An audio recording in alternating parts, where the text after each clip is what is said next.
Hi, it's Rachel again. This is the 7th video journal. Here we go. Number 7. 7th video journal I'm doing for my International Public Relations class. We're past the halfway mark now, which is kind of a little bit scary. There's a lot to do in a small amount of time, but it's almost Christmas, which is really exciting. Christmas is my favourite time of year, so I can't wait. This week in class we talked about the moment of consumption, which is I think the 4th moment of the circuit of culture that we've looked at so far.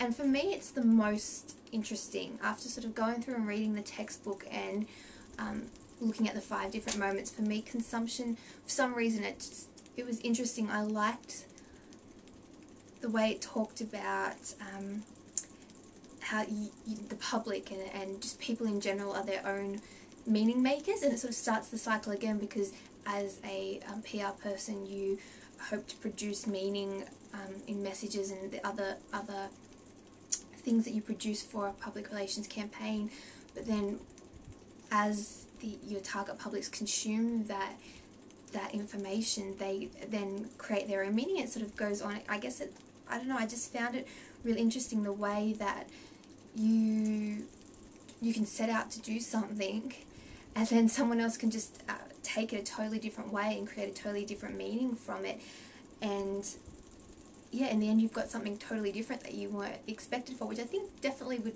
makes the practice of public relations challenging, because no matter how much research you do and how much preparing and planning and theory you base your sort of work on, people still might take things differently, which is, I guess, keeps you on your toes. We talked about it as consumption as not being the antithesis of production. They're interlinked. There's no start or end, which was one of the first sort of things we talked about when we talked about the circuit of culture. Looking at how publics are meaning makers, and I thought it was really interesting the story that was told looking at shopping centres in South Africa and how they're a form of entertainment, and the idea that sort of the retail marketing there is so far advanced, which to me it sounds great. I wish that our shopping centres were a bit like that. I find myself on the weekends, if I sort of need to get out of the house, or if I've been doing assignments, I just want a break.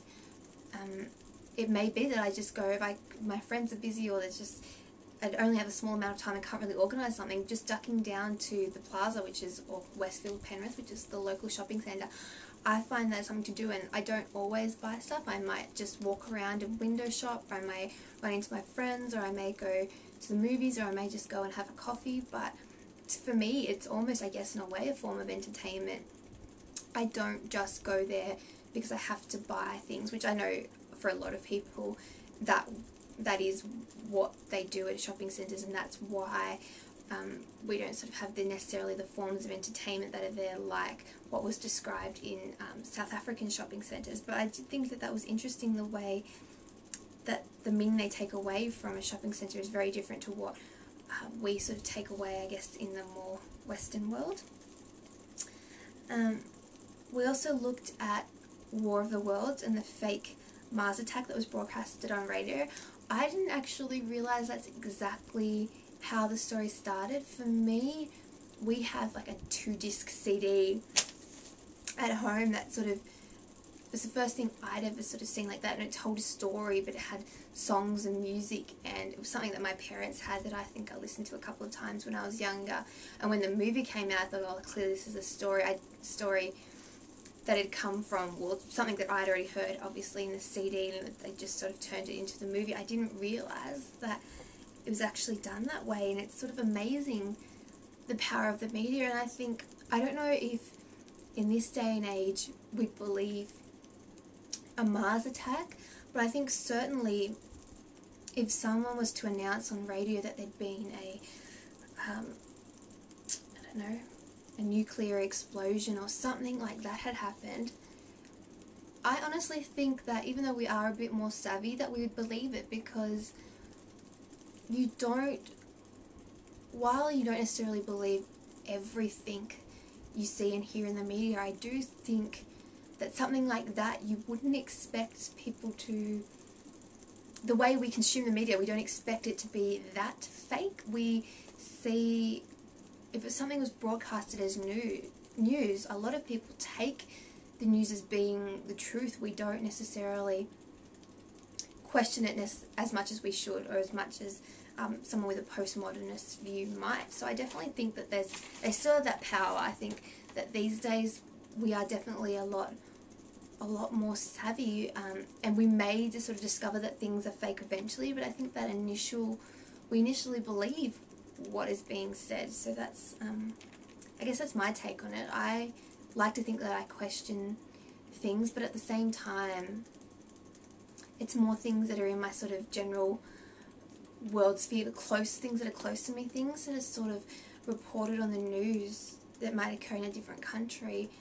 A lot of the time I sort of will assume that that's real, and it's kind of scary to think that it's not, or that people are twisting things, which I'm sure does happen, but I guess in some ways you can never be 100% sure. So I guess that's something to think about, and something that I'll sort of try and be aware of while I'm looking at stories and looking at things in the media and watching the news, looking at things that PR people have produced, because same as marketing, same as advertising, there's always going to be people who will, I guess, even though we don't try not to sort of relate public relations with spin, but there are things that people will spin a certain way in order to try and get us to consume it in the way that they, I guess, want us to, and take away the meaning that they have implied in whatever they've put forward. So something interesting.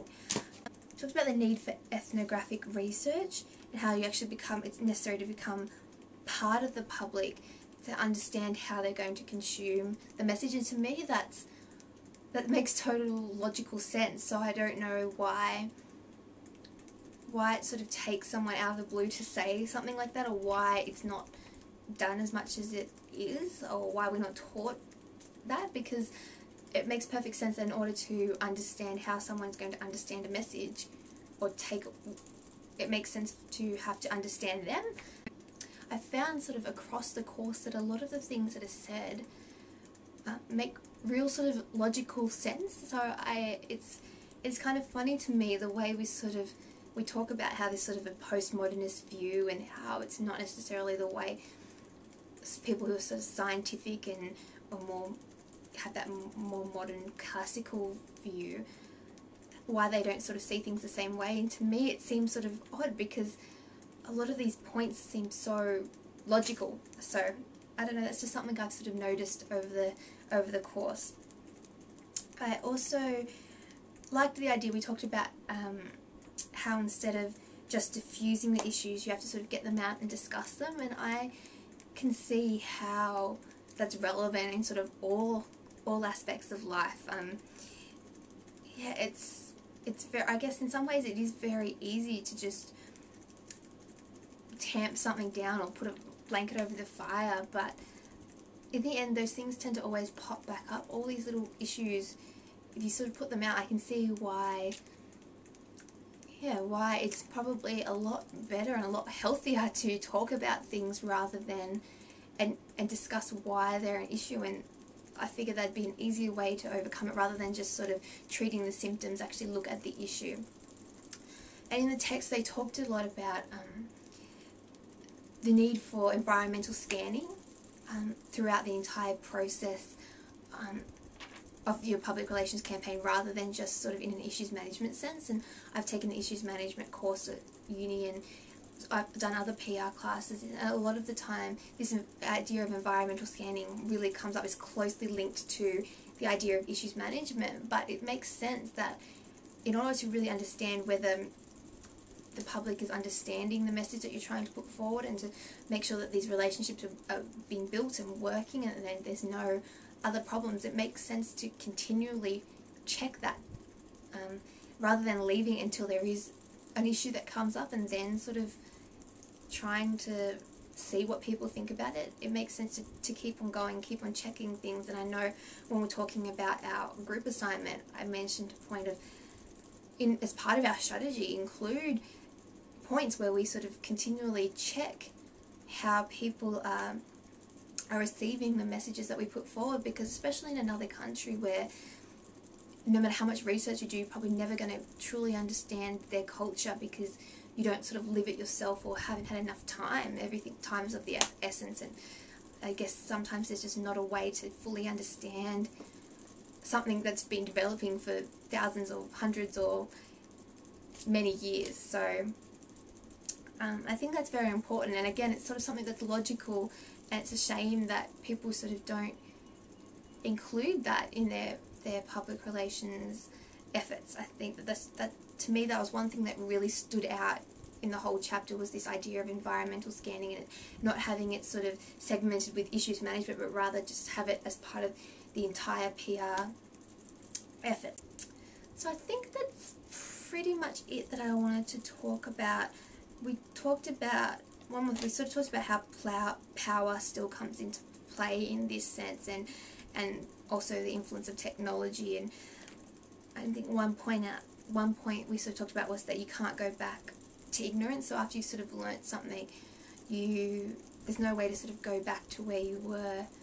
And I think that's something important to keep in the back of your mind whenever you're sort of, I think, working just in work life in general, or yeah, I don't know, there's just something, I think there's something to keep in mind for life in general.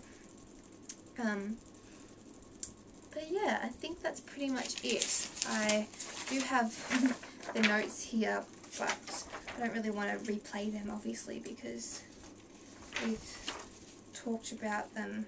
The other example that I couldn't think of before was looking at IKEA and the way that they've changed the way people look at furniture. It's not just even the way they changed the way people look at furniture, but it's also the way they changed the way people look at sort of shopping. I know I sort of have gone to IKEA, and I enjoy, we have an IKEA, it's about probably 30 to 40 minutes drive away, and I've been down there a couple of times, and I'll just walk through and I like to look at the stuff, and I don't necessarily buy anything, but I like seeing how things that I might want to know in a new home, or how I might want to rearrange my room or things like that. And they also have a kids playland, and they have a shop, like a coffee shop and a cafe, an actual, like almost like a restaurant. They have proper food and everything, so it's more than just changing the way people perceive furniture, but it's changing again the way people perceive shopping for furniture. So I thought that was something interesting as well, and I can definitely, that's a real life example that I can actually see and relate to. So yeah, anyway, I think that's it for this video journal. Talk to you later. Bye.